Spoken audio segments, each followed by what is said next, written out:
Hey, it's Macktion from Tablet ROMs, and this is the last little bit that I've got to offer on the Lenovo IdeaPad K1. It's a pretty reasonably well-built tablet. It's responsive. The screen is pretty darn bright and crisp, and that's really nice.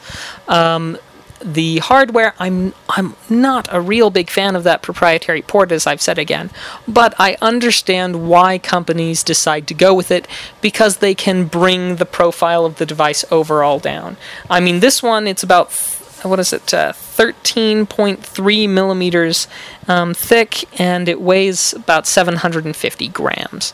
And even though I'm not a fan of the proprietary port, they didn't just stick a proprietary port in and nothing else. They left things, expandable memory and things like that. Now, one thing I will say that does get bothersome is if you have it plugged in and it's charging and you're, say, watching a movie or something, you've got both of those plugged into the bottom. So if you're like me and you just usually rest it up against something to give you, a good viewing angle, you've got both of those cords sticking out the bottom, and that's not really that pleasant. On the upside, if you're in that situation, you can just flip it over, and of course everything, your YouTube app, your browsing, your Netflix, it'll all display that way. So it's not that big of a deal, but it is, I would prefer it to be on the side, to be honest. However, it's really not a deal breaker for me, and I don't think it should be for you either.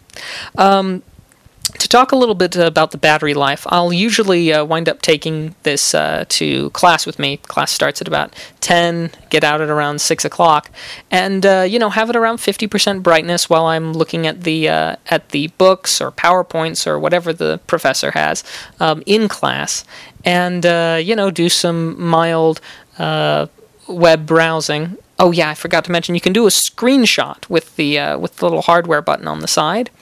And while I'm on the subject, if we go ahead and we go to, something, I'll be vain and type in Macktion, and we go ahead and swipe down on the button, just sort of swipe across it, it will go back. Now the first couple of times kind of messed that up, but third time's a charm, right? Okay, maybe fourth time. The point is, you see, there we go, it works.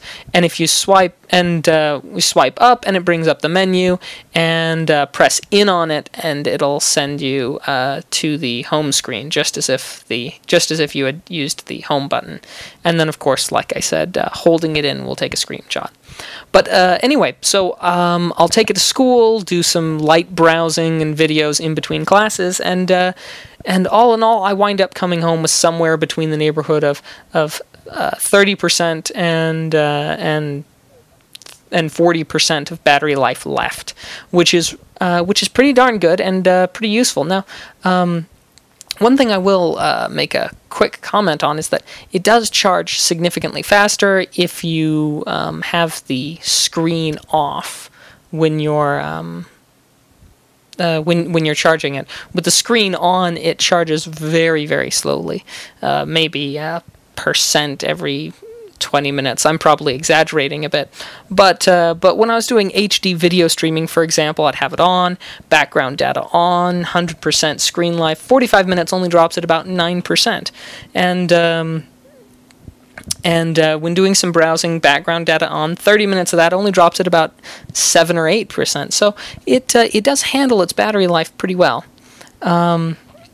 I've been pleased with how it streams YouTube and things like that. So all in all, it does a pretty darn good job, and the Lenovo is well worth taking a look at, and I hope that you guys do. So thanks for spending some time and watching this video.